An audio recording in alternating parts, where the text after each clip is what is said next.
Untuk kemajuan dan pengembangan video ini, mohon kiranya rekan-rekan Goeser dapat mensubscribe, like, and share. Terima kasih.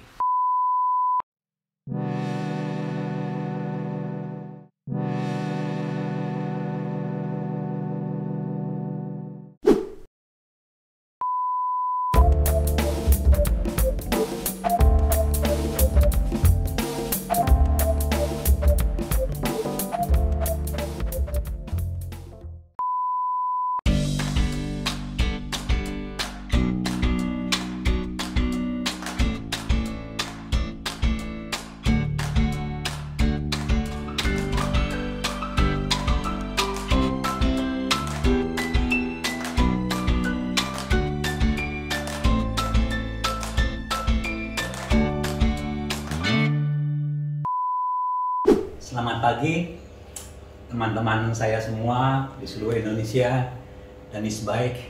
Pagi ini sangat berbahagia sekali menjumpai semuanya. Oke, teman-teman, rupanya demikian banyak juga ya setelah kita bahas semua mengenai cara perbaikan, servis ya, dan tips-tips yang lain mengenai sepeda. Tentunya hal-hal yang seperti ini banyak ya kita setelah praktekkan bersama ya. Tapi teman-teman, barangkali ada yang perlu ya saya sampaikan ya, yang juga barangkali cukup menarik, yaitu mengenai frame sepeda ya. Frame sepeda ini tentunya kita tahu semua itu berbagai jenis ya. Kebanyakan kita memiliki frame sepeda itu ada bahan yang umum lah ya, yang dari metal, kemudian juga ada dari karbon ya, seperti itulah. Nah, ada kata kita memiliki berbagai jenis sepeda ya, tentunya bahan-bahannya juga macam-macam ya. Nah, barangkali ya teman-teman juga ada alasan ya mengapa kita memilih bahan tertentu ya, atau kita barangkali memilih sepeda tertentu dan bahannya udah tertentu juga. Nah, inilah pada dasarnya bahan itu banyak ya yang digunakan oleh sepeda itu hasil ya dari penelitian teman-teman.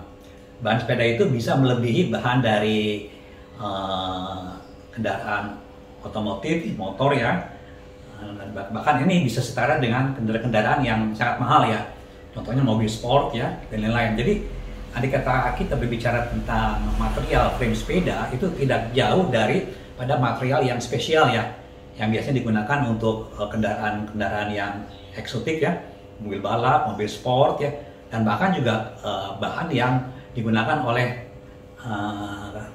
kendaraan atau antariksa ya, dan pesawat terbang ya, antariksa yang sifatnya sangat spesial sekali. Oke teman-teman, kita memiliki banyak ya jenis material ya, yang umumnya kita miliki adalah, nah sini teman-teman kita lihat ya bersama ya. Nah ini ada berbagai jenis material ini ya, nanti akan saya terangkan ya. Nah kemudian di sini juga ada berbagai jenis material ya. Oke, ini sangat menarik sekali untuk kita bahas ya. Oke teman-teman, jadi pada kali ini saya tidak akan menunjukkan suatu praktek ya. Nah kita bahaslah ya mengenai material sepeda ya, yang tentunya andai kata kita ceritakan ya, ini sifatnya debatable teman-teman. Saya juga termasuk yang suka meneliti ya bagaimana material itu memiliki pengaruh terhadap manuver atau pengendalian atau pengendaraan kita. Nah kebanyakan kita ya sebagai seorang penggemar sepeda itu seolah-olah merasakan gitu loh, oh ini material ini bedanya ini, material ini bedanya ini gitu loh. Nah, saya kira itu mungkin ya itu lebih banyak kepada feeling ya, atau geometri sepeda ya, keringanan sepeda, bukan kepada material. Karena material ini nggak bisa kita hanya menyampaikan suatu ulasan tertentu dengan hanya rasa-rasanya. Oh, kalau material titanium demikian rasanya, material aluminium alloy ya demikian, steel dan karbon demikian. Saya kira itu apa ya? Kalau kita bahas demikian rupa dalam suatu forum itu akan debatable teman-teman. Kita harus menunjukkan kembali kepada sifat material itu. Sifat material itu seperti apa ya, kekuatannya bagaimana, keuletannya bagaimana, kekakuannya bagaimana. Nah ini harus dengan angka-angka teman-teman. angka-angka atau data ya yang berdasarkan sumbernya yang akurat gitu loh. Nah, dengan cara ini kita tidak akan debatable gitu loh, tidak akan merasa bahwa ini bagus, bahwa ini jelek, semuanya ada kurang lebihnya dan ada material tertentu ya yang memang unggul teman-teman. Nah inilah, jadi kita di sini berusaha mengklarifikasi ya semua data, semua feeling, semua perasaan yang biasa kita diskusikan dan merasa lebih unggul ini atau itu. Nah kita temukan sekarang dalam suatu forum yang sedikit lebih ilmiah. Kita membahas mengenai strength of material ya dari sepeda. Oke, suatu cycling know-how ya. Saya juga pernah memberikan suatu presentasi ya di hadapan publik ya di Fakultas Teknik UI ya di Salemba ya mengenai cycling know-how ini. Nah, itu lebih luas ya. Nah, sekarang kita akan membahas mengenai hal yang lebih spesifik ya. Nah ini teman-teman mengenai karakteristik material frame sepeda. Nah ini ya di sini ada bahasan yang barangkali ya ini agak sedikit ilmiah ya karena berbasis dari ilmu strength material ya, metalurgi ya, dan sedikitlah masalah mekanika atau itulah masalah-masalah yang hubungannya dengan basis ilmu engineering ya yang pernah saya dalami ya. Seperti ini teman-teman. Oke, sebelum masuk ke dalam bahasan ini ya, saya ingin memperkenalkan teman-teman ya kembali ya ke jenis sepedanya. Oke, nah kita mulai dengan sepeda yang jenisnya steel teman-teman. Ini teman-teman. Inilah, ini salah satu sepeda yang steel ya. Steel artinya baja ya. Baja beda dengan istilah besi teman-teman. Kalau besi itu kadar karbonnya itu di atas 0,2-0,4% teman-teman. Jadi namanya besi itu memang benar-benar suatu material yang tidak bisa diolah. Nah kalau baja itu di bawah 0,4%, 0,2%. Ini istilah baja inilah. Yang istilahnya steel ya, nih seperti ini. Ini banyak digunakan oleh sepeda-sepeda yang umum lah ya. Hampir semua sepeda zaman dulu menggunakan steel. Yang kedua kita meningkat ke arah kromoli teman-teman. Ini sepedanya teman. Nih kromoli ya. Ini sepeda sama, unsur dasarnya dari steel ya, dari Fe ya, yang dicampur dengan logam krom ya, krom dan molybden. Nah ini nih cirinya nih.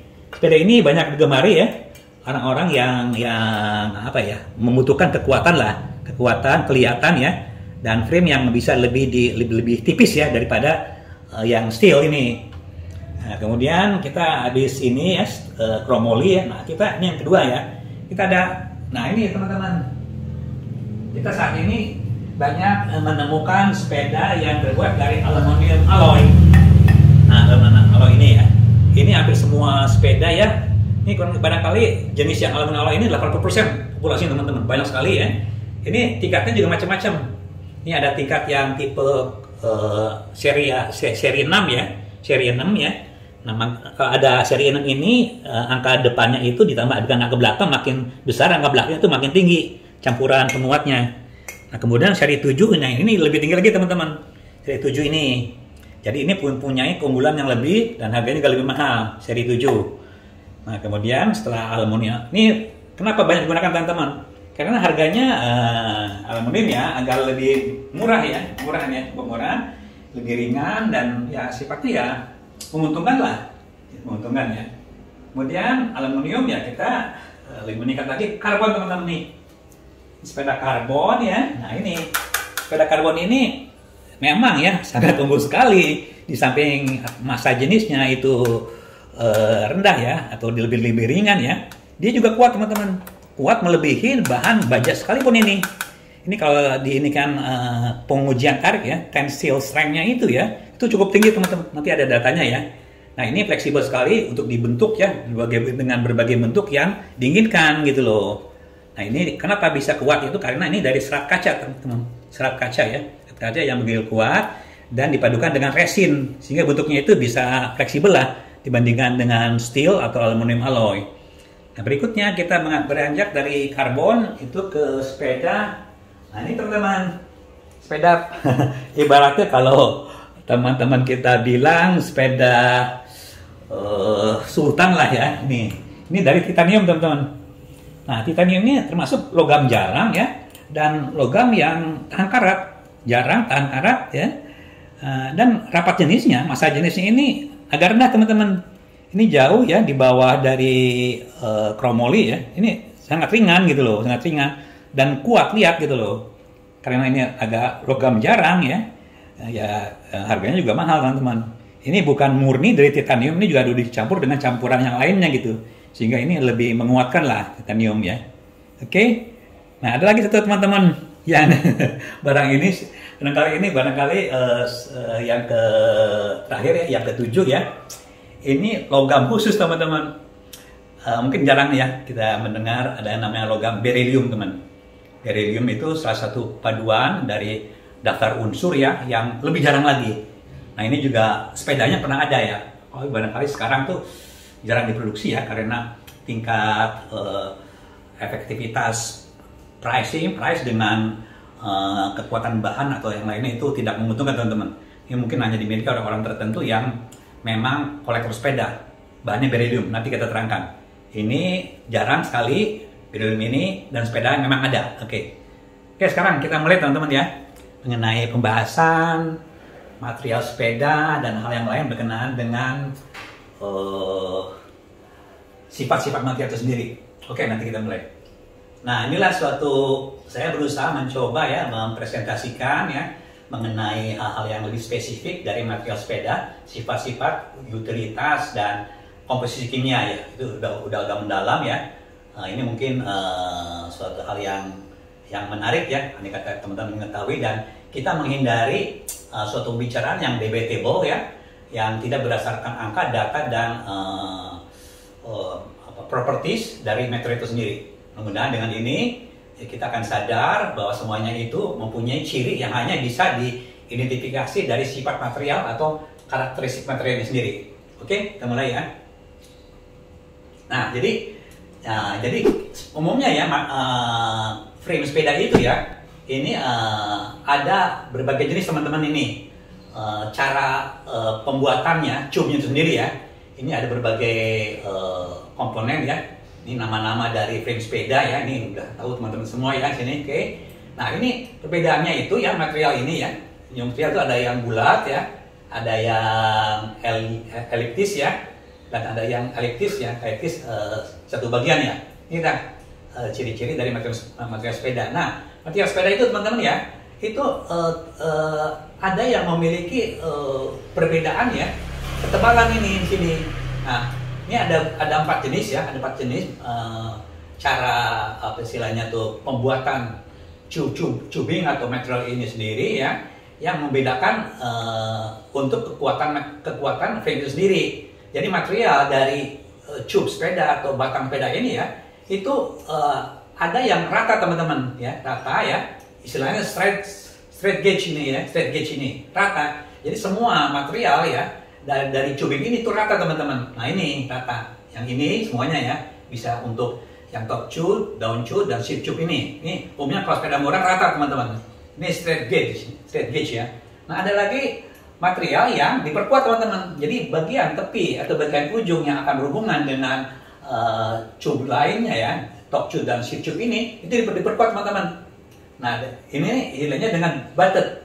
Butted itu suatu pertemuan ya dari yang tipis dan yang tebal ini, gunanya untuk memperkuat sambungan teman-teman. Nah, andai kata ini hanya satu bagian yang lebih tebal ya, silakan dengan single butted ini ya. Oke. Nah, umumnya sepedanya itu umum ya double langsung teman-teman, double butted ini. Jadi tiap-tiap bagian pangkal dari tube ini semua diperkuat ya. Pinggirannya ini lebih tebal ukurannya ya daripada bagian tengahnya ini, sehingga kekuatan pepatahan yang terjadi ya, keretakan atau patahan terjadi di sini itu lebih dapat hindari, karena umumnya di sini ada pengelasan, ada penguatan ya, yang menyebabkan kekuatan dari material ini berkurang. Dengan penambahan ketebalan dari tube ini, nah itu bisa lebih diperkuat sini. Jadi ini memang sepedanya agak mahal teman-teman untuk yang single butted, apalagi yang double butted ini. Jadi bagian pangkal di sini ya lebih tebal dari yang tengahnya, sama semua di sini. Nah, kemudian ada lagi teman-teman yang agak jarang. Ini agak jarang, yang triple butted ini steppingnya 3 teman-teman. Stepping yang biasa, yang straight ya, straight gauge ini ya. Nah, kemudian meningkat lagi ke arah yang double-nya, meningkat lagi ke arah triple-nya. Ini biasanya juga tube-nya itu bukan tube penyambungan ya, itu biasanya seamless ya, seamless tidak ada sambungan ya. Seamless tubing ya. Nah ini, jadi di sininya ini lebih tipis, kemudian lebih tebal di bagian sininya, dan bagian terakhir ini lebih tebal lagi. Nah yang biasa kebanyakan yang straight gauge ini ya, yang double butted ini kebanyakan teman-teman. Oke, inilah ya, inilah semuanya teman-teman harus mengetahui. Ya paling tidak ya ada suatu pengetahuan mengenai ini. Kenapa disebut single butted, double butted? Nah inilah gunanya untuk memperkuat ya tiap-tiap titik pertemuan dari frame itu sendiri sini teman-teman. Oke, selanjutnya ya kita lihat. Nah ini teman-teman. Nah kita bahas juga ya sebelum ke materi pokok ya. Nah ini ada penyambungan batang ya, tube frame ini ya, tube frame dari material logam ini. Material logam umumnya disambung teman-teman ya, disambung demikian rupa ya, sehingga menghasilkan suatu bentuk frame yang kokoh. Nah penyambungan itu bermacam-macam teman-teman. Kita ada tiga teman ya, tiga utama cara penyambungan itu yang umum digunakan pada sepeda. Nah pada sepeda lama ya, kebanyakan penyambungan itu kita gunakan dengan penyambungan dengan cara lug ya, lug steel frame ini. Lug itu memiliki ya sambungan-sambungan di tiap-tiap pangkal pertemuan ya, semua tubing ini dengan alat penyambung teman-teman ini. Alat penyambung ini, alat penyambung ini akan tepat ya dengan ukuran-ukuran dari tubing ini semua. Nah ini disambung teman-teman, sambung sedemikian rupa. Nah ini untuk jenis sepeda yang lama teman-teman, ini penyambungan ya dari unit penyambung ini ya, ini ya yang leg steel frame ini ya, ini digunakan material yang lebih rendah titik didihnya ya dari batang ini. Istilahnya di sini dipatri ya, dimasukkan dan dipatri. Nah dengan bahan yang non steel ya, biasanya itu ada kuningan atau brass atau bronze ya, tembaga, dan silver. Nah ini silver ini perak teman-teman. Nah jadi untuk menyatu ke dalam satu kesatuan yang kokoh ini digunakanlah material ini. Jadi sama aja dilas teman-teman, dilas. Oke ini ya. Nah cara kedua untuk menyambung itu yaitu ini, mungkin teman-teman agak jarang ya mendengar ya. Nah ini logam, bisa logam high tensile ini atau high tensile steel ya. Ini dengan cara brazing teman-teman. Nah dengan cara brazing ya, itu disatukan brazing disatukan ya. Oke, ini dengan logam tertentu teman-teman. Nah, brazing ini ya ibarat dilakukan pengelasan, cuman bukan dengan busur elektroda, cuman dengan busur api teman-teman. Nah pada saat ini akan disambung ini ya, logam utama dari frame ini ya itu tidak meleleh teman-teman. Dia tetap utuh, hanya panas saja. Nah, kemudian diisilah bagian-bagian yang akan disambungin dengan filler teman-teman.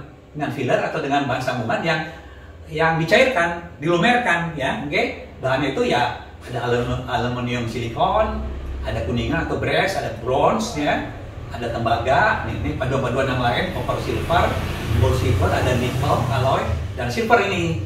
Nah, cara sambungan ini ya, biasanya ini lebih teman-teman, lebih halus ya, dan ini bisa agak lebih tebal sambungannya nih dengan cara brazing ini. Nah ini kuat teman-teman. Nah penyatuan antara dua material yang berbeda ini bisa dengan penyatuan, istilahnya penyatuan kapiler. Jadi logam yang berbeda ujungnya ini akan meresap atau menyusup ya, atau mempenetralisasi ya dalam logam ini. Jadi isinya penyatuan kapiler. Tetap logamnya ini berbeda ya, cuman dia menyatu kokoh karena kondisi kapiler teman-teman ya, meresap atau menyatu ke dalam molekul-molekul dari logam-logam yang dipatri ini atau disatukan ini. Oke.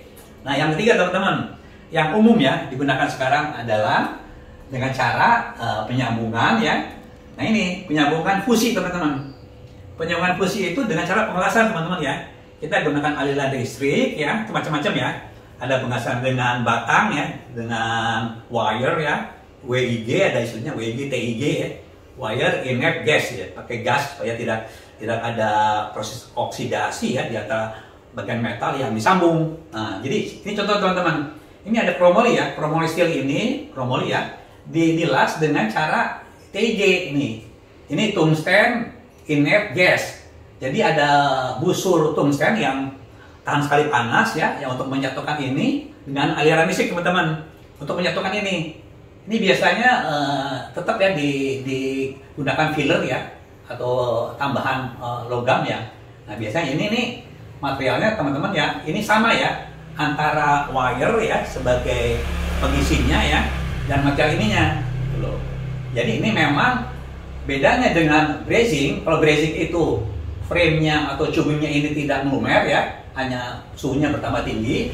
Kalau dengan cara welding ya, dengan cara pengelasan ini, material dasarnya tubing ini lumer teman-teman. Jadi dia benar-benar menyatu ya dengan bahan atau filler atau wire ya, yang akan menyambungkan ini. Oke, nah ini istilahnya untuk pengelasan ini jadi penyatuan fusi.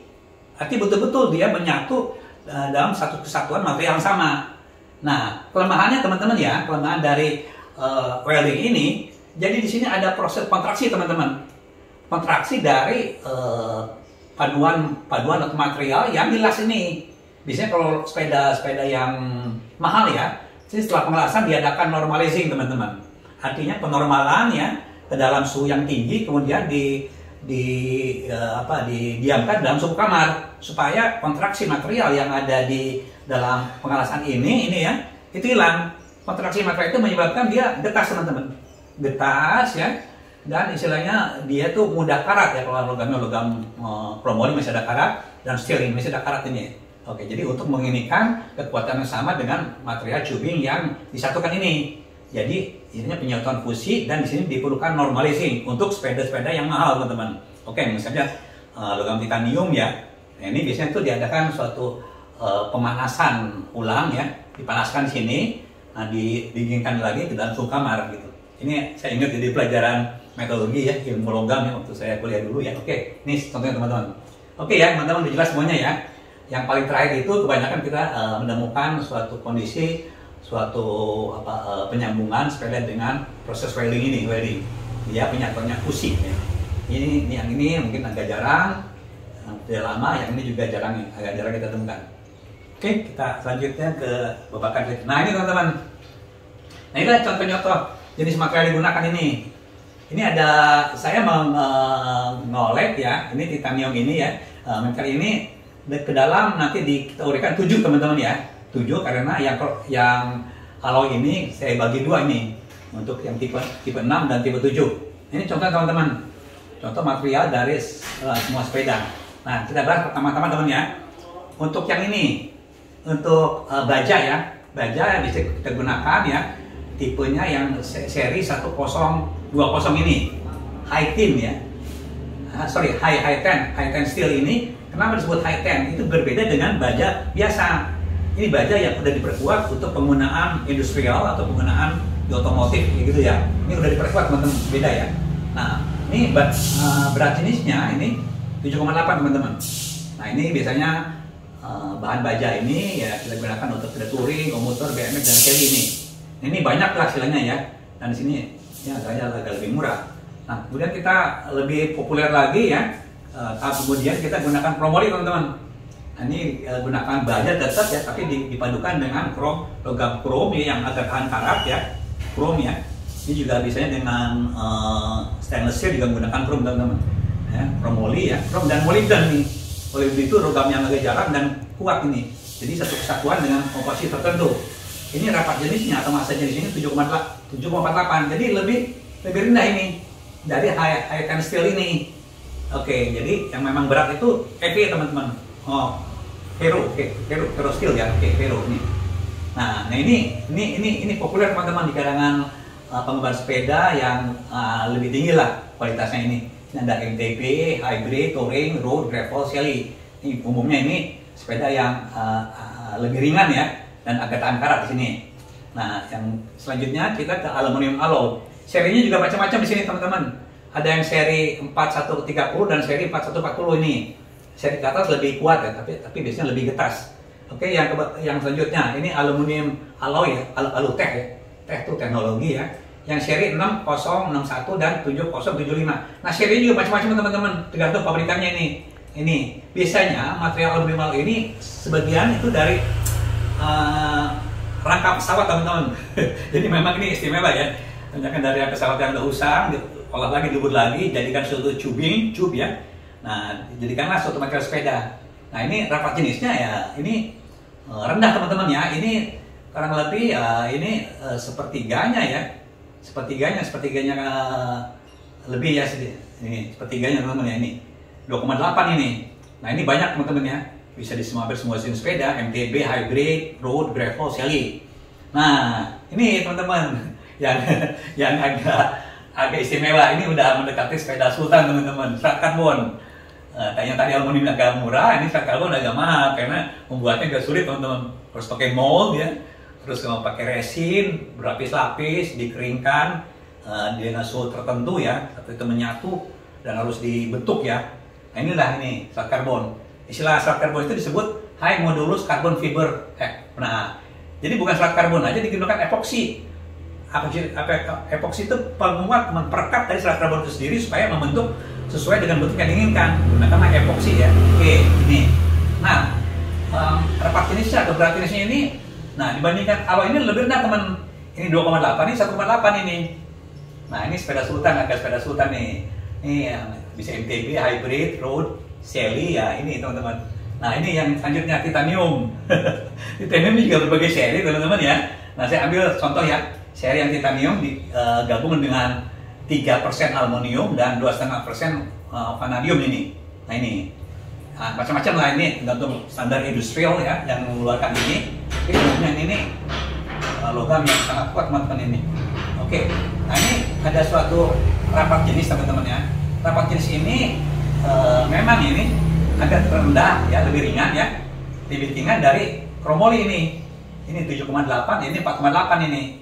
Ya mungkin 60%-nya pada dari ini ya. Oke, ini agak istimewa. Ini memang sepeda Sultan ya. Ini digunakan MTB, hybrid, road, gravel, Shelly. Oke, nah ini teman-teman agak jarang. Beryllium. Nah, beryllium ini ya logam khusus tadi ya, sangat istimewa untuk outer space ya, untuk angkasa luar ini ya, penggunaannya untuk laboratorium ya, dan barang-barang yang spesial ini. Biasanya ini dicampur dengan kuprum, tembaga ya, dengan vanadium dan lain-lain lah sini. Oke. Nah, ini biasanya digunakan untuk road dan MTB. Oke, selanjutnya teman-teman ya. Untuk lebih menjelaskan mengenai properties ya atau sifat dari material itu sendiri ya, kita tidak bisa lepas teman-teman ya ke pengetahuan strength of material ya, baik itu logam dan logam. Memang caranya begini, jadi kita tidak bisa hanya membicarakan dengan konsep seperti ini, rasanya seperti ini, itu bullshit menurut saya ya. Itu nggak faktual ya. Yang faktual ya ini dengan cara berbasis data ya, data dari literatur yang jelas ya. Saya juga punya ada handbooknya ya, handbook of material strength ya, itu seperti itu. Jadi kita harus memainkan kepada cara yang legal ya, dari segi keilmuannya. Mudah-mudahan dengan ini debatable atau rasa-rasanya dari sepeda itu menjadi hilang gitu loh. Kita tahu karakteristiknya aluminium seperti ini, steel seperti ini, karbon dan seperti ini. Oke, kita bahas ya. Jadi material itu harus ada pengujian teman-teman ya. Pengujian itu ada grafiknya. Grafiknya itu grafik stress and strain ya, material ya. Stress itu tekanannya atau tarikannya dalam satuan biasanya itu megapascal teman-teman. Ini saya konversi ke kilogram milimeter persegi, sama aja ya. Cuman ini kalau dari konversi dari megapascal ya ke kilogram ya, itu kali 0,9 ya, 9 berapa lah. Jadi memang skala megapascal itu lebih besar 1, berapa gitu, lebih besar ya. 9,8 ya, lebih besar 10 kalinya. Jadi untuk lebih memudahkan bayangan teman-teman mengenai stres atau tarikan ya, itu dalam saya konversi dari kilogram per milimeter persegi. Nah, ini grafik stres ya. Ini sumbu E-nya stres di sini ya. Oke. Nah, sumbu X-nya di sini itu strain. Nah, apakah strain itu ya? Strain adalah suatu peregangan teman-teman. Ini ada batang ya. Nah, batang ini ya. Nah, batang ini kita tarik ya. Kita tarik demikian rupa, dia akan mulur teman-teman. Mulur. Nah, peregangan itu kemuluran gitu. Kemuluran atau keregangan ya. Kemuluran itu ya. Nah, ini kata di batang ya. Nah, dengan panjang di satu titik ke titik tertentu, X ya. Nah ini ya. Nah kemuluran itu ya setelah mulur ya ditarik ya, dia menjadi X plus delta X. Nah ini kemuluran itu atau renggangan itu delta X teman-teman ini. Ini oke. Nah strain itu yang di sini ya, ini delta X ya, atau kemuluran atau penambahan panjang, penambahan panjang dibagi dengan panjang awal ini. Jadi ini delta X dibagi dengan X. Nah grafik inilah yang kita plot untuk pengujian berbagai jenis material teman-teman. Oke, ini saya terangkan mengenai sifat dari material itu sendiri teman-teman ya. Andai kata ada suatu material, misalnya ini baja, ini plastik, ini misalnya material yang tertentu lah ya, yang kayu itu sama teman-teman. Ini mempunyai sifat yang berbeda-beda. Kita bisa plot dengan diagram ini. Oke, di sini ada suatu kondisi pengujian ya, di mana alat ini ya, alat pengujian ini, di sini ada spesimen yang diuji ya. Nah, di sini ada penariknya. Ini ditahan ya, atau dijepit dengan penarik ini ya. Kemudian ini ditarik teman-teman, bisa ini dengan hidrolik nih ke atas ya, sehingga ini tertarik spesimen ini. Nah hasilnya itu seperti ini, dia tertarik akan mulur nih seperti ini. Nah, ini adalah satu contoh alat pengujian ini. Saya pernah juga menguji ini teman-teman materialnya. Kemudian saya waktu itu tahun lama ya, saya tahun 76 ya. Saya belum ada di UI, belum ada alat pengujiannya, jurusan mesin itu saya minta fasilitas ITB ya untuk pengujian ini. Saya jadi mengujinya itu saya di ITB teman-teman. Oke, nih jadi material itu ya, andaikan ditarik ya, dia akan mulur teman-teman, mulur saat linier nih, linier garis ke atas. Nah ini linier ya, ini seperti ini. Dia ditarik, tegangannya tambah besar ya, tegangannya ya, stresnya, dan dia tambah mulur ke sini. Tambah renggang ya. Nah, ada strain ya, renggang ya. Artinya kemuluran ya, kemudian dibagi dengan panjang asal ya, strain di sini makin panjang. Nah selama di daerah sini ya, nah ini ya, ini daerah elastisitas teman-teman. Di sini dia ada kata udah sampai puncak sampai sini ya, si material itu akan berubah sifatnya ya. Dia tidak memiliki sifat elastisitas lagi. Andai kata dia ditarik dengan tegangan yang lebih. Nah di sini istilahnya yield strength teman-teman. Ya, yield strength itu suatu batas ya, suatu batas daripada kemampuan menarik gitu ya dari sini. Jadi selama ini ditarik ya di bawah kondisi ini, maka ini ya dia akan kembali ke kondisi awal. Tapi ada kata dia ditarik melebihi kondisi yield strength ini ya, nah dia akan mulur teman-teman. Tapi kemampuan tariknya ini, kemampuan stres ini makin meninggi. Nah sampai puncak di sini.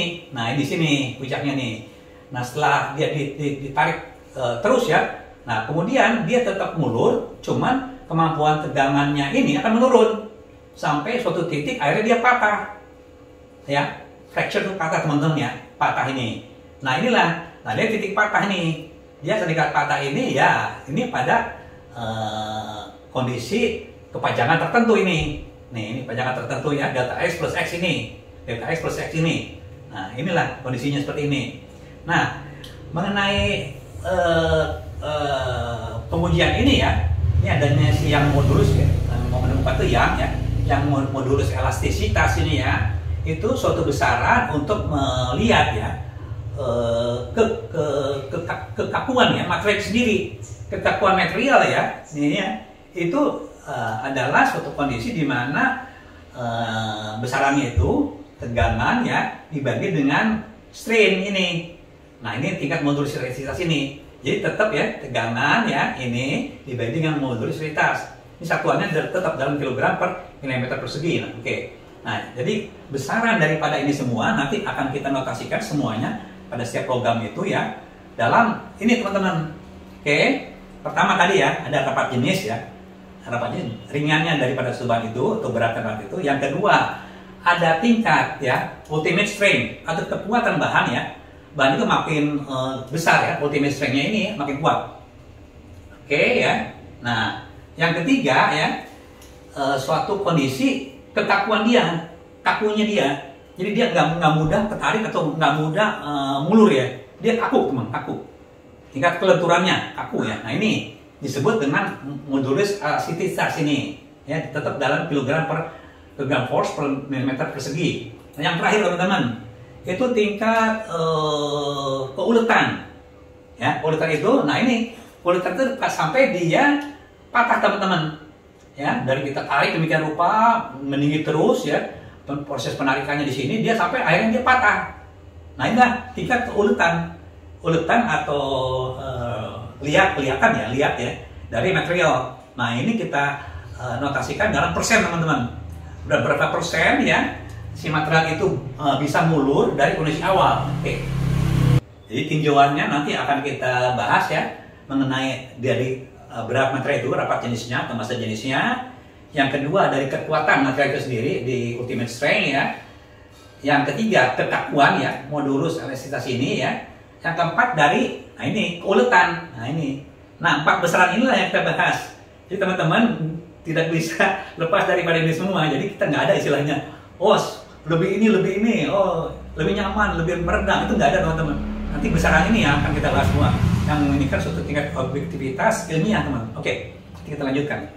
Oke, ini kita udah mulai ya masuk ke material itu sendiri ya. Jadi gimana kita mengetahui komposisi kimia, berat jenis dan ketahanan korosi dan harga ini teman-teman. Oke, sini ada 7 jenis teman-teman ya.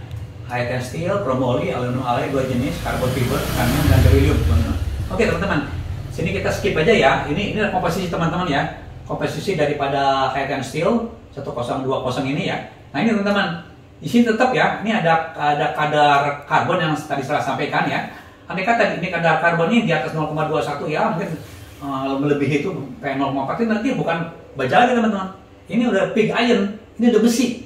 Jadi membedakan besi dan baja itu kadar karbonnya teman-teman. Nah ini paduan yang lain ini, ada mangan, ada fosfor, ada sulfur ini. Oke, ini. Nah ini berat jenis ini paling lumayan ya ini paling tinggi ya teman-teman ya. Sifatnya korosif ya. Dan ini juga harganya ya ini agak murah nih. Oke. Chromoly teman-teman. Chromoly, nah ini ada kode IC ya. American Iron, The American Iron and Steel Institute ini suatu biro di Amerika yang menginginkan material ya, punya pengetahuan material dan punya standarisasi. Ada ASTM, ada IC dan lain-lain, ada MIL mungkin untuk militer ya. Oke, ini teman-teman ya. Ini kodenya 4130. Mungkin juga ada kode yang lain ini ya. Nah, ini paduan teman-teman. Nah di sini di chromoly ini ada paduan teman. Krom ya, ini 0,8%. Nah ya, nih dan molybden ini. Makanya disebut chromoly karena ini material atau logam ya, logam non ferrous yang mempengaruhi kekuatan ini ya. Nah ini makanya disebutin chromoly. Nah ini pengaruh dari krom dan molybden ini sangat besar terhadap kekuatan ini. Nah jadi rapat jenisnya lebih rendah dikit, ketahanan korosinya lebih besar teman-teman. Oke, harganya nih ada sedikit lebih mahal ya, ini lebih mahal ya. Oke, yang aluminium alloy ini, yang seri AA6061 dan yang seri 7 ini. Oke, ini teman paduannya nih. Oke, ini sudah perlu saya sebutkan. Ini ada perbedaan karena komposisinya teman-teman. Nih, oke.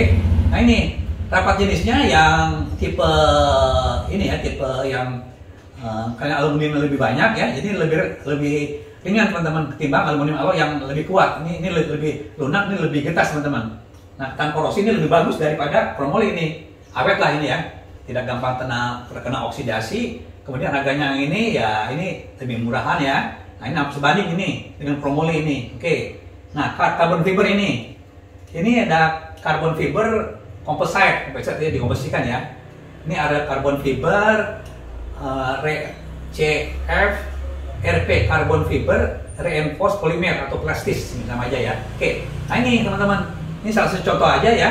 Ini polyacrylinotril ini istilahnya ya. Ini komposisi kimianya seperti ini. Oke.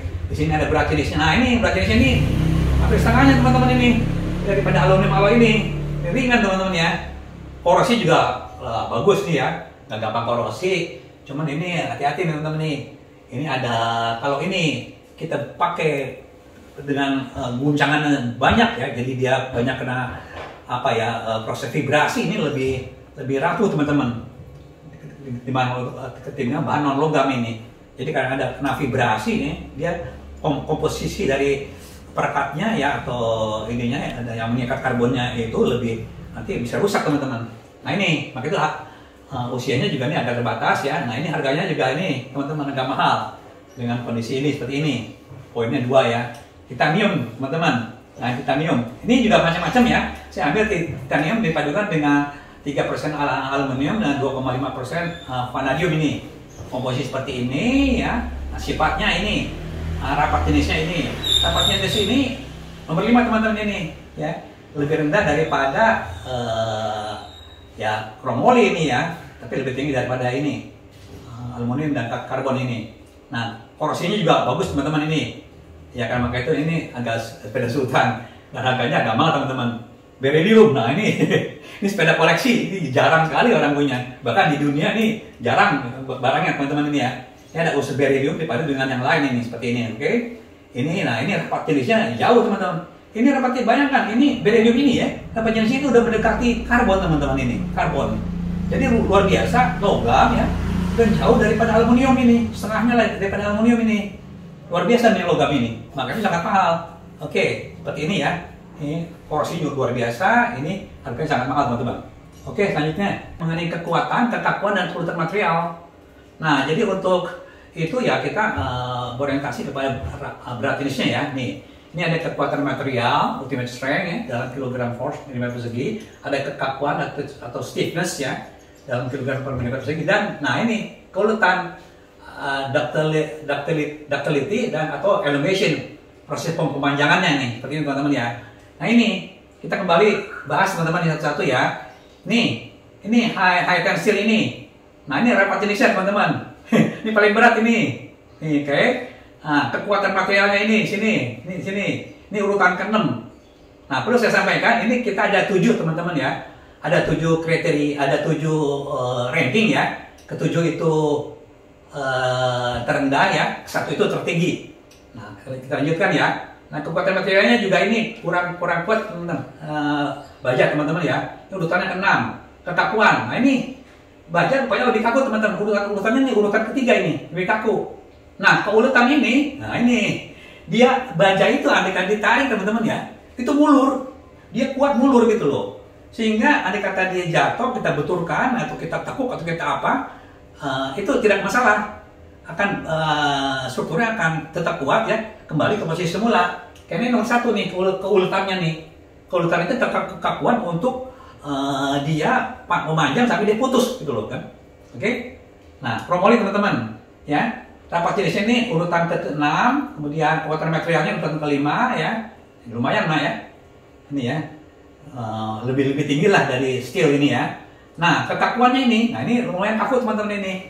Dia kuat teman-teman ya, kuat ya. Jadi kalau kuat itu ya dia nggak gampang patah teman-teman. Sama steel ini tidak gampang patah. Nah ini juga dia keuletannya dia tahan mulur ya. Andai kata dia jatuh dia gampang diperbaiki, bentuknya berubah bentuk ya, akan dibentuk kembali dengan cara pengelasan atau dengan cara dipukul ya, dibentuk kembali lah. Oke. Nah aluminium alloy teman-teman. Aluminium alloy ini ya ini rapat jenis urutan ketiga, kemudian ini kekuatan materialnya. Nah ini alloy ini paling lunak teman-teman. Paling lunak urutan ke-7. Artinya dia gampang sekali bengkok teman-teman ini alloy ini. Oke, kekakuannya. Nah, kekakuannya juga dia ini tidak kaku teman-teman gitu. Jadi kalau istilah di dalam itu fungsi peredaman ya dari sepeda yang berframe aluminium itu lebih bagus teman-teman. Jangan kebalik ya. Jadi kalau dia nggak kaku ya, ini ya kekakuannya ini urutan ke-7, dia justru bisa meredam getaran teman-teman. Kalau yang kaku justru tidak gitu loh. Nah ini keuletannya ya ini masih lumayan teman-teman, urutan ke-4 ya, dia masih bisa diperbaiki ya. Walaupun itu kadang-kadang gampang patah juga ini. Oke. Nah yang seri ke-5 ini berat Indonesia urutan ke-4. Kekuatannya tengah-tengah teman-teman ya. Ini sedang lah, lebih kuat daripada ini. Ini udah mendekati titanium ya teman-teman yang seri ke-7 ini. Udah mendekati ya. Kemudian ini kekakuannya yang ini ya, yang alloy seri 7 ini urutan ke-6 ya, ini masih kaku juga teman-teman. Kekakuannya ini kurang teman-teman. Jadi ini kedua aluminium ini mempunyai suatu frame yang mempunyai kemampuan peredaman yang bagus. Karena dia akan menyerap getaran teman-teman, karena dia tidak kaku teman-teman, lunak ya istilahnya ya. Kemudian ini urutannya urutan ke-5 teman-teman. Ini dia cukup bisa dibentuk lah inilah, oke ya, dibentuk ya, oke. Nah ini kemudian serat karbon teman-teman, ini paling istimewa, keringanannya, bobotnya. Kemudian, nah ini dia nih kekuatannya. Ini nomor 1 teman-teman. nomor 1 ini, ngalahin logam ini kekuatannya, kekuatan tariknya ini, ultimate strength-nya ini. Nah kemudian kekakuannya, nah ini dia agak menengah lah, ini agak sedikit lebih agak kaku ya ketimbang ini ya, dia kaku ya, hingga ini ada peredaban getaran, cuman ini peredaban getaran ini lebih rendah daripada aluminium ini ya. Kemudian keuletannya, nah uletannya teman-teman, ini nggak ulet. Jadi kesimpulannya ya, serat karbon ini mudah patah teman-teman. Dia nggak ulet. Jadi kalau ada kata dia ditarik gitu ya, dia gampang patah, tidak ada toleransi untuk perpanjangan, elongation, gampang patah teman-teman. Oke. Nah titanium teman-teman, titan ini ya nggak istimewa teman-teman ya. Ini berat jenisnya urutan kelima. Nah ini materialnya lumayan teman-teman ya. Ini kuat ya. Ini urutan ketiga satu dari ini ya. Ini ya makanya itu ini bagus semuanya ini ya. Urutannya cukup bagus ini ya. Oke, kekuatannya urutan ketiga. Nah kekakuannya nih urutan kelima teman-teman. Ini agak kaku. Ini peredaman getarannya ya. Peredaman guncangannya lebih rendah daripada karbon teman-teman ini. Kemudian ini keuletannya. Nah ini keuletannya ini dia lumayan teman-teman, sama ya, semua jenis logam itu ulet teman-teman ya. Dia tidak gampang patah ya, dia gampang patah dia, dan dia bisa diperbaiki. Oke, beryllium ini mungkin nggak usah dibahas, ini jarang yang punya teman-teman ini. Oke, ini luar biasa semua teman-teman. Berat jenisnya lebih ringan, kekuatan materialnya urutan kedua, kekakuannya ya kaku dia ya, kurang meredam getaran ya, kurang meredam guncangan. Nah ini keuletannya juga ini ulet ya dia ya. Ini agak getas ya, di bawah karbon sedikit ini, seperti ini teman. Oke, kita melanjut ke hal yang penting teman-teman. Ini udah kita simpulkan. Nah sebelum menutup teman-teman ya, saya ingin menunjukkan sepeda teman-teman ya, sepeda beryllium ini ada sepeda beryllium ya, yang pernah saya rekam ini udah agak lama teman-teman ya, sepeda ini ya, seperti ini, nah seperti ini.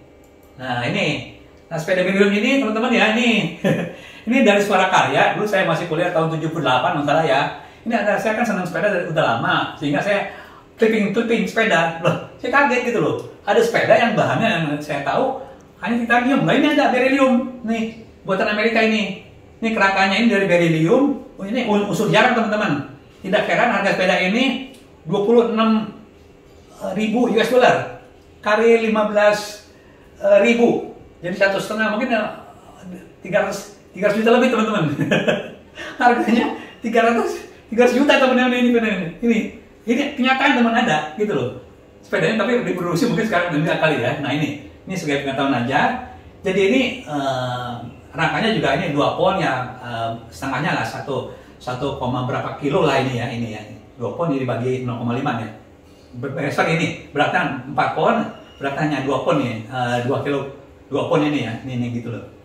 Nah kalau aluminium itu 4 pon ya, yang ini hanya 2 pon ini sepedanya ini. Jadi 1 kilogram teman-teman.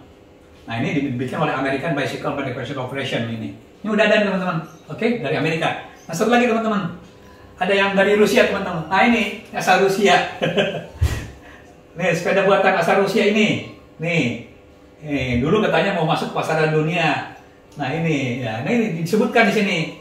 Jadi beryllium itu suatu material yang biasa digunakan sebagai kulit atau kerangka roket ataupun rudal, perlu kendali, maka itu mahal. ini sekedar knowledge-nya teman-teman ya, seperti itu. Oke, kita kembali ke tinjauan berikutnya ya, halaman berikutnya. Dan kita bahas. Nah inilah. Jadi dari semua yang saya sampaikan tadi, kita mencoba teman-teman ya, membuat suatu kesimpulan ya, supaya mudah. Jadi apa yang saya sampaikan itu sebenarnya data yang ilmiah yang bisa dipertanggungjawabkan ya. Nah, tapi kan itu sulit teman-teman mempersepsikannya seperti apa sih tiap jenis sepeda itu. Nah, saya berusaha menginginkan kesimpulan yang insya Allah teman-teman akan mudah ya, dan menghindari debatable ya. Ini mudah-mudahan ini juga bisa dipakai sebagai referensi untuk mengargue teman-teman yang seolah merasa unggul daripada material ya. Semua ada kurang lebihnya, tapi berdasarkan data kita akan lebih objektif, andai kata berdiskusi ya, berdasarkan hal yang benar teman-teman, bukan debatable atau rasa-rasa atau gimana lah ya, feeling daripada yang kita miliki gitu. Oke, nah ini teman-teman ya. Pertama kita mulai ya. Nah ini ada urutan teman-teman ya. Urutan 1 dan 7 itu nilainya tertinggi itu 1 ya. Nah, penilaian ini yang crossnya banyak ini ya, ini ya tertinggi teman-teman. Yang plusnya banyak ini tertinggi, yang plusnya rendah ini rendah. Oke. Jadi makin banyak plus ini makin tinggi nilainya.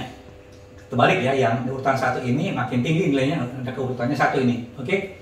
High tensile ini teman-teman. Nah, ini kelebihannya apa nih? Kekakuannya tinggi ya, tahan benturan. Oke. Nah, ini urutan ketiga. Nah, keuletan tertinggi nih urutannya, mudah diperbaiki dan dibentuk ini urutan pertama nih. Harganya ini paling murah. Oke, ini. Nah, kekurangannya apa? Kekuatannya agak rendah teman-teman ini. Jadi bisa bengkok gitu ya, nggak kurang kuat lah gitu ya. Masanya paling berat ini ya paling berat ini. Steel ya karena nggak digunakan ya, jangan digunakan sekarang ya, kecuali untuk touring ya, dan juga dibikin high steel yang paling bagus ya tentunya ya. Nah, ini ketahan korosi juga rendah teman-teman ini. Nah, jadi gampang karatan lah, kita butuh perawatan. Nah, kita simpulkan teman-teman ya, gimana sepeda high tensile itu sepeda yang disebut sepeda besi lah, sepeda besi istilahnya ya. Oke, sebenarnya bukan besi ya, kalau istilah dari metalurgi itu sepeda baja teman-teman. Besi itu tidak bisa dibentuk, oke, karena keras ya, karbonnya itu tinggi. Oke, ini ya kesimpulannya itu material ini cocok untuk sepeda serbaguna yang ekonomis dan mengandalkan frame yang kuat ini yang pertama ya. Kemudian memiliki ketahanan terhadap beban berat dan mudah diperbaiki. Nah, inilah keuntungannya. Maka itu ini murah teman-teman, murah sekaligus efektivitas. Price to utility juga ini ya lumayan lah. Oke, jelas teman-teman ya. Nih, yang kedua yang Chromoly nih, Nih kekuatannya agak rendah nih dibandingkan high tensile nih urutan kelima. Nah, kelebihannya nih ya, kekakuannya nih cukup tinggi teman-teman. Ini tahan terhadap benturan urutan kedua. Urutannya ini agak cukup tinggi. Ini mudah diperbaiki dan dibentuk urutan kedua. Nah, harganya ini sedang teman-teman. Maka itu ya Chromoly tertentu ya, mungkin juga ada yang lebih mahal ya. Nah, tergantung teman-teman dari merek dan pabrikan. Chromoly ya biasa aja ya, tapi kalau pabrikannya bagus, pengelasan bagus ya mungkin harganya bisa lebih mahal dari aluminium alloy ya. Oke. Nah, kekurangannya teman-teman, ini masanya nih relatif masih berat teman-teman. Nah, tapi dia bisa lebih ringan. Bagaimana caranya? Tube-nya itu dapat dibuat lebih tipis, nah agar lebih ringan. Nah, kekuatannya itu ya lebih tinggi ya dari high tensile ini. Ya, ini di urutan ke-6 nih teman-teman ya, mengenai rapat jenisnya ini. Nah, ini juga ketahanan korosi ini masih agak rendah teman-teman. Kasih nilai 2 nih, oke. Nah, kesimpulannya teman-teman untuk Chromoly ya, itu harganya ya cukup ekonomis dengan bobot yang lebih ringan dari high tensile ini dan lebih tahan korosi. Nah, seperti ini teman-teman. Jadi lumayan ya kalau punya Chromoly itu MTB atau apalah yang dari Federal ya, banyak dicari teman-teman yang Chromoly. Karena kenapa? Ya ini tadi ya harga cukup ekonomis, bobot lebih ringan ya, tahan korosi. Nah, komentar yang selanjutnya mengenai kesimpulan tingkat utilitas yang tinggi pada penggunaan medan berat dan tekanan lucuan ini. Dia bisa dipakai all round ya, mana aja bisa. Utilitasnya tinggi nih. Jadi pemanfaatannya, penggunaannya nih. Oke, lanjut. Urutan berikutnya, aluminium alloy teman-teman. Ini yang seri 6 ya. Ini masanya cukup ringan. Ini kekakuannya nih terendah nih. Oke. Nah, dengan kekakuan terendah, nah ini tingkat peredaman, jangan salah ya. Peredaman bukan high tensile, yang bagus bukan. Aluminium teman-teman, bukan juga Chromoly, bukan juga titanium, bukan. Aluminium jenis yang bagus gitu loh, jangan salah. Jadi nggak ada gunanya debatable tanpa data ini teman-teman. Hati-hati teman-teman ya. Kita mungkin harus terbuka terhadap hal yang ilmiah dan sifatnya memang udah pengujian teman-teman. Nah, urutannya nih sedang mudah dibentuk. Kalau bengkok ya bisa diperbaiki dengan mudah lah. Nah, aluminium ini punya kemampuan untuk istilahnya hydro tubing ya, dia dikasih tekanan air ya, kemudian dia dibentuk macam-macam teman-teman. Ada yang begitu ya, macam-macam bentuknya ya, sehingga bentuk frame aluminium ini enak ya dilihatnya ya, bisa ditekuk, bisa yang lebih tengahnya lebih besar, pinggirnya lebih kecil. Nah, ketahanan korosi juga bagus ya. Nah, harganya juga agak murah ini. Inilah kelebihan teman-teman. Kekurangannya ini. Nah, ini teman-teman. Kekuatannya ini terendah ini. Nih untuk ini ya. Dan mudah bengkok lagi ya, itulah dia peredaman bagus tapi materialnya kurang kuat gitu loh. Itu yang logical dari sifat material itu sendiri. Nah, kemudian gimana ininya kesimpulannya? Ini pilihan ekonomis untuk berbagai model ini. Sepedanya ringan dengan kedalaman guncangan yang baik ini. Ini kesimpulan teman-teman. Jadi jangan lari pada ini, jangan mengantur. Berbicara mengenai hal yang spesifik yang mau kali jadi percayaan lah. Ini cenderung pada percayaan, bukan kita bukan percayaan ini bahasa ilmiah. Oke. Nah, ini cocok untuk sepeda yang licin di berbagai medan ya dan tahan terhadap korosi. Nah, ini makanya banyak digunakan teman-teman. Aluminium itu ya cocok lah, apalagi aluminium bekas pesawat yang seri 7 luar biasa teman-teman. Oke. Kemudian yang seri 7 ini masa agak ringan teman-teman. Ini 4 ya, unggulannya kekuatannya sedang ya. Ini lebih besar daripada Chromoly sedikit ya. Kekakuannya nih agak rendah teman-teman nih, yang ini dari ketimbang yang ini ya. Nih, peredaman ini ya cukup lah ya, cukup tinggi ya. Kalau ini tinggi, ini cukup tinggi nih. Ketahanan tanpa korosi ya sedang, harganya juga sedang ini. Oke. Nah, ini kekurangannya nih, kekulutan ini agak rendah. Nah, ini lebih sulit dibentuk daripada ini nih. Oke ya. Nah, oke ya. Nah, kesimpulannya apa teman-teman sini? Jadi materialnya ringan dan cukup kuat untuk sepeda performance tinggi. Kalau yang tadi ini bukan performance tinggi, yang ini performance tinggi nih. Yang nyaman juga dikendarai. Nah, ini menghasilkan ya jenis sepeda segala medan dan cuaca dengan harga price to utility terbaik. Nah, jadi contoh ini teman-teman, sepeda ini nih. Ini seri 7 ya. Ini makanya banyak digunakan seri 7 teman-teman. Kalau orang udah main pakai seri 7 ya, kalau itu udah agak mendekati lah titanium ya, tapi masih di bawah titanium ya. Oke, selanjutnya teman-teman. Nah, ini yang hampir terakhir ya, karbon. Nah, ini masa paling ringan nih kelebihannya, kekuatan material tertinggi. Kekakuannya kekakuan ini sedang teman-teman ya. Nah, cukup tahan terhadap benturan. Ini cukup tahan ya. Ada material juga dari olahraga juga nih, stick golf. Nah, ketahanan korosi paling tinggi teman-teman ini. Nah, samping kelebihannya ini ya, ini ada kekurangan teman-teman. Keulutannya terendah ini, mudah patah dia. Hati-hati ya. Sepeda karbon ada kata jatuh, dia ada sedikit lekukan, udah buang aja tuh frame-nya atau forknya buang aja teman-teman. Kalau udah jatuh, udah susah deh ini. Karena ini udah patah ini. Harganya juga mahal ini. Kesimpulannya, ini peruntukan sepeda performance tinggi ya, yang membutuhkan ya bobot yang ringan, ya, dan kuat. Ini bisa sepeda untuk itulah ya, sepeda juara ya, yang dari karbon ini ya, yang ingin menginginkan kecepatan ya, apa istilahnya tuh prestasi lah ya di balapan French, Tour de France dan lainnya dari karbon banyak kan ya.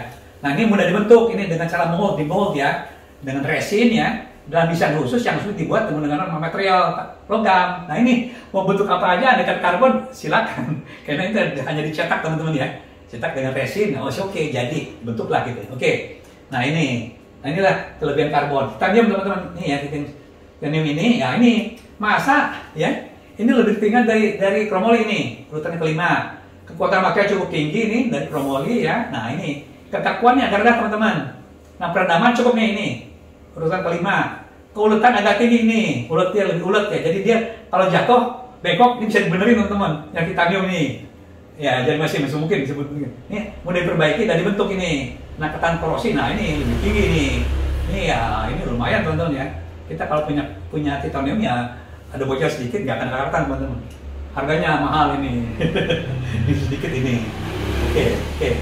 Nah, ini teman-teman kesimpulannya teman-teman ya. Kesimpulannya ya, material ini istimewa teman-teman bagi semua syarat sepeda yang sepeda unggulan yang ringan, kuat dan ulet. Nah, ini makanya tuh orang kalau pakai sudah titanium memang terus terang ini dibuktikan dengan data ya, data strength of material dan data metalurgi ya, yang benar teman-teman. Ini material istimewa nih untuk semua syarat yang unggul. Ingin apa nih terpenuhi semuanya ini gitu loh. Nah, juga memberikan kenyamanan mengendari sekaligus keandalan di berbagai medan ini. Kesimpulan inilah yang membuat titanium ini banyak digunakan. Oke. Nah, sekarang terakhir. Nah, ini sepeda yang kolektor ya. Mungkin di dunia juga nggak banyak jumlahnya saya kira ya. Coba lihat mungkin di Google ya, ada ini sepeda, ada teman-teman. Nah, ini luar biasa ini memang ya kelebihannya nih. Masanya ringan, bikin sikat karbon, kuatan material bikin sikat karbon, ini tinggi semua nih. Kekakuan juga tinggi. Nah, ini tahan terhadap benturan nih. Korosi juga tinggi tahanannya. Nah, ini keuletannya rendah ini, sifat apa ya, daktilnya ya, sifat itunya ya, ini kurang teman-teman ya. Dia mudah pakai nih. Wah, harganya luar biasa teman-teman. Ini mahal luar biasa nih. Jadi ini material memang super istimewa. Ini istilahnya ini bapaknya Sultan kali, bapaknya Sultan ya, hanya dimiliki oleh kolektor. Harganya tadi saya hitung kira-kira hampir mendekati 400 juta teman-teman. Ini material super istimewa yang mengguli sepeda berdetekan sekalipun, memberikan nilai prestis ya kepada pemiliknya dibandingkan faktor kenyamanan pengendara dan kehandalan. Ini ngapain dipakai sepeda gini ya gitu. Jadi bukan untuk koleksi ya, tapi mungkin ya namanya orang ingin membuat sepeda yang bagus, ada aja teman-teman. Oke teman-teman, dan sebaik agak cukup panjang memberikan ini. Mudah-mudahan ini suatu pembuka wawasan teman-teman ya untuk mengenal material sepeda lebih ilmiah dengan pengetahuan strength of material dan metalurgi ya, yang memang menjadi basis pelajaran saya kuliah dulu ya. Jadi saya nggak terlalu sulit menerangkan ini, dan saya kira ini lebih mudah ya dengan hanya melihat kesimpulannya aja. Ini kata teman-teman yang menyukai ulasan belakangnya ya, cukup dengan kesimpulannya aja ya, sehingga kita bisa modal mendebat teman-teman. Orang asal ngomong gitu loh. Teman sekarang punya data yang akurat untuk bisa memiliki pengetahuan yang cukup ini ya. Dan Baik, senang sekali berjumpa dengan teman-teman. Mudah-mudahan teman-teman tetap setia ya ke Danis Baik, karena saya akan menyampaikan hal yang menarik untuk teman-teman semua. Saya ucapkan terima kasih banyak. Wassalamualaikum warahmatullahi wabarakatuh.